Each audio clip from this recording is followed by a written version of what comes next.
नमस्कार, मैं हूं नीरज कुमार और आप देख रहे हैं मोबाइल न्यूज 24। वक्त हो गया है दिन भर के बड़ी खबरों की। ईरान के राष्ट्रपति इब्राहिम रईसी, विदेश मंत्री हुसैन अमीर सहित 7 अन्य लोगों की हेलीकॉप्टर हादसे में मौत के बाद भारत ने ईरान का साथ दिया है और भारत सरकार ने आज एक दिवसीय राष्ट्रीय शोक भी घोषित किया है। साथ ही भारतीय राष्ट्रीय ध्वज आधा झुका रहेगा। प्रधानमंत्री नरेंद्र मोदी ने आज अपने संसदीय क्षेत्र वाराणसी में मातृशक्ति सम्मेलन में 25,000 से अधिक महिलाओं से सीधा संवाद किया। इस मातृशक्ति सम्मेलन में गृहिणियां, डॉक्टर, शिक्षिकाएं, व्यापारी, अधिवक्ता, खिलाड़ी सहित अन्य सभी वर्गों की महिलाओं ने हिस्सा लिया और उनसे प्रधानमंत्री मुखातिब हुए। आज पूर्व प्रधानमंत्री राजीव गांधी की पुण्यतिथि पर कांग्रेसी सांसद राहुल गांधी ने कहा, पापा आपके सपने मेरे सपने और आपकी आकांक्षाएं मेरी जिम्मेदारी है। राहुल गांधी ने उन्हें याद करते हुए भावुक सोशल मीडिया पर लिखा कि राजीव गांधी की आकांक्षाएं पूरी करना उनकी जिम्मेदारी है।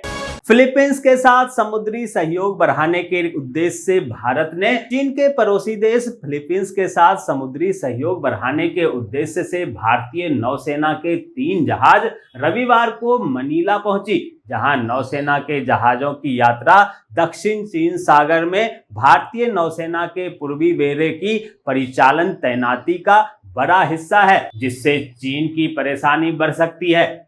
आम आदमी पार्टी की राज्यसभा सदस्य स्वाति मालीवाल से बदसलूकी मामले में उपराज्यपाल वीके सक्सेना ने पहली बार प्रतिक्रिया देते हुए कहा कि दिल्ली राष्ट्रीय राजधानी है और दुनिया भर के राजनयिक समुदाय का घर है। महिला सुरक्षा के मुद्दे पर ऐसी शर्मनाक घटनाएं और असंवेदनशील और षड्यंत्रकारी अवमाननापूर्ण सरकारी प्रक्रिया दुनिया भर में भारत की छवि को धूमिल करती है। बता दें कि स्वाति मालीवाल ने आरोप लगाया है कि केजरीवाल ने उन्हें अपने घर पर बुलाकर अपने पीए विभव कुमार से पिटवाया था। दोस्तों, आगे बढ़ने से पहले आपसे रिक्वेस्ट है कि अगर आपने अभी तक इस न्यूज को लाइक और कमेंट नहीं किया है तो प्लीज लाइक और कमेंट कर दीजिए, क्योंकि आपके लाइक और कमेंट का मैं कब से इंतजार कर रहा हूं।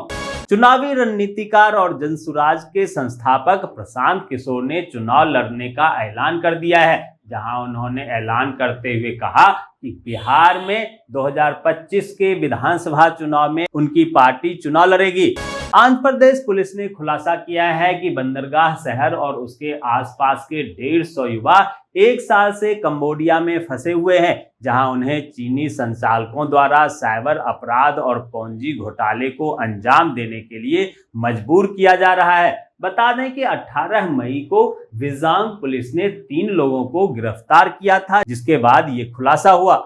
रेग्रिप नाम से भारत का अग्रणीय री इंजीनियर्ड टायर स्टार्टअप कंपनी बन गई है, जिसने अपने pre series A funding round के सफल समापन के साथ महत्वपूर्ण उपलब्धि हासिल की है, जिसमें 2 मिलियन से अधिक अमेरिकी डॉलर जुटाए गए हैं। बता दें कि राजस्थान के उदयपुर में जन्मे और पले बढ़े तुषार को भारत में टनों में टायरों से होने वाले भयानक रबर प्रदूषण के बारे में जब पता चला तो उन्होंने 2021 में हरियाणा में एक छोटी सी कार्यशाला की शुरुआत की, जो अब एक बड़ी स्टार्टअप कंपनी बन गई है।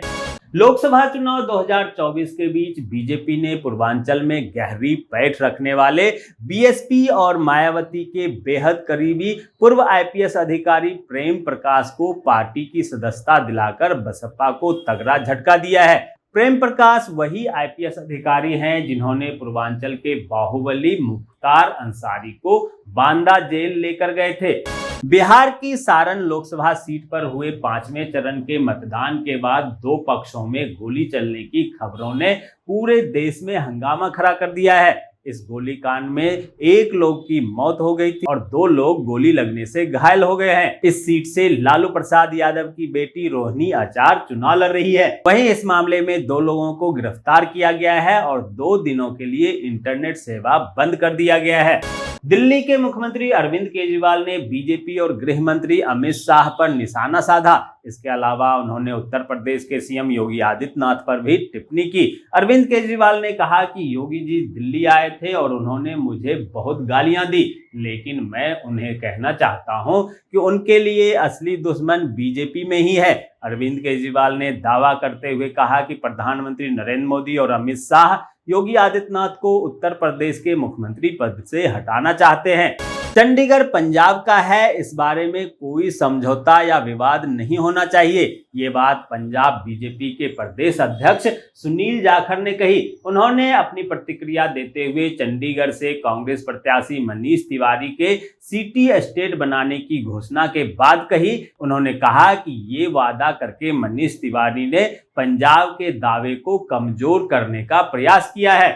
हरियाणा की सिरसा लोकसभा सीट से बीजेपी उम्मीदवार अशोक तंवर ने कांग्रेस पर निशाना साधते हुए कहा कि जब हमने 60 दिनों का कैंपेन कर लिया, उसके बाद कांग्रेस उम्मीदवार मैदान में उतरे, वे पहले ही हार मान चुके हैं। तंवर ने आगे कहा कि 10 की 10 हरियाणा की सीटों पर कांग्रेस उम्मीदवारों की जमानत जब्त होने की संभावना है। उत्तराखंड में जंगल की आग ने लोगों की परेशानियां बढ़ा दी है। इस बीच रानीखेत छावनी क्षेत्र के आसपास 2 दिन पहले जंगल की आग पहुंच गई, जहां गोल्फ मैदान से लेकर मिलिट्री हॉस्पिटल तक आग पहुंच चुकी है। इससे खलबली मच गई। एहतियात के तौर पर फैमिली वार्ड को खाली करा लिया गया है। इससे पूरा क्षेत्र धुएं के गुब्बार में तब्दील हो गया था। झारखंड में बीजेपी ने पूर्व केंद्रीय मंत्री जयंत सिन्हा को चुनाव में संगठन का प्रचार प्रसार और मतदान न करने को लेकर कारण बताओ नोटिस जारी किया है। नोटिस में लिखा गया है कि लोकसभा चुनाव 2024 में जब से हजारीबाग लोकसभा क्षेत्र से बीजेपी ने मनीष जायसवाल को प्रत्याशी घोषित किया है, तब से ना तो चुनाव प्रचार प्रसार और ना ही संगठनात्मक कार्य में वे रुचि ले रहे हैं। इसके बावजूद इस लोकतंत्र के महापर्व में आपने मताधिकार का प्रयोग करना भी उचित नहीं समझा। आपके द्वारा बरती गई इस रवैये से पार्टी की छवि धूमिल हुई है। छत्तीसगढ़ के 5 मेडिकल कॉलेजों को फैकल्टी और जरूरी संसाधनों की कमी को दूर करने के लिए नेशनल मेडिकल कमीशन ने 2 महीने की मोहलत दी है। इस दौरान ये कमियां दूर नहीं की गई तो इन सभी मेडिकल कॉलेजों को जुर्माना देना होगा। मध्य प्रदेश में लोकसभा चुनाव 2024 के मतदान की प्रक्रिया पूरी होने के बाद भोपाल लोकसभा सीट से कांग्रेस प्रत्याशी अरुण श्रीवास्तव ने चुनाव आयोग में शिकायत की है कि कांग्रेसी कार्यकर्ताओं पर झूठे केस दर्ज करके उन्हें प्रताड़ित किया जा रहा है। साथ ही उन्हें नरेला विधानसभा में पदस्थ एसीपी सुनील श्रीवास्तव को मंत्री विश्वास सारंग का रिश्तेदार बताया। श्रीवास्तव ने कहा कि काउंटिंग से पहले एसीपी को हटा दिया जाए, नहीं तो वह गड़बड़ी फैला सकते हैं। हिमाचल प्रदेश के सीएम सुखविंदर सिंह सुक्खू ने कहा है कि बीजेपी ने आपदा में हिमाचल प्रदेश को पैसा नहीं दिया, लेकिन कांग्रेस के 6 और 3 आजाद विधायकों को खरीदने में करोड़ों रुपए लगा दिए। भुज और उत्तराखंड की तर्ज पर हिमाचल प्रदेश को भी विशेष राहत पैकेज मिलना चाहिए था। भाजपा ने कितने करोड़ रुपए में 9 विधायकों को दिए, पुलिस इसकी जांच में लगी हुई है और सरकार इसका जल्द ही खुलासा करेगी। कश्मीर घाटी में बीजेपी नेता और पूर्व सरपंच एजाज अहमद शेख की हत्या के खिलाफ बीजेपी ने श्रीनगर में प्रदर्शन किया। इस दौरान भाजपा नेताओं और कार्यकर्ताओं ने पाकिस्तान के खिलाफ जमकर नारेबाजी की और पाकिस्तान सरकार के पुतले भी फूके। कोलकाता हाईकोर्ट के पूर्व जज और तमलुक सीट से बीजेपी उम्मीदवार अभिजीत गंगोपाध्याय विवादों में फंस गए हैं, जहां चुनाव आयोग ने गंगोपाध्याय के चुनाव प्रचार पर 24 घंटे का रोक लगा दिया है, जहां वे 21 मई को सुबह 5 बजे से 24 घंटे तक प्रचार नहीं कर सकेंगे। महाराष्ट्र में 5वें चरण में कम वोटिंग फीसदी ने राजनीतिक दलों की टेंशन बढ़ा दी है, जहां उद्धव ठाकरे गुट ने आरोप लगाया कि इसकी मुख्य वजह मतदान केंद्रों पर फैली अव्यवस्था रही।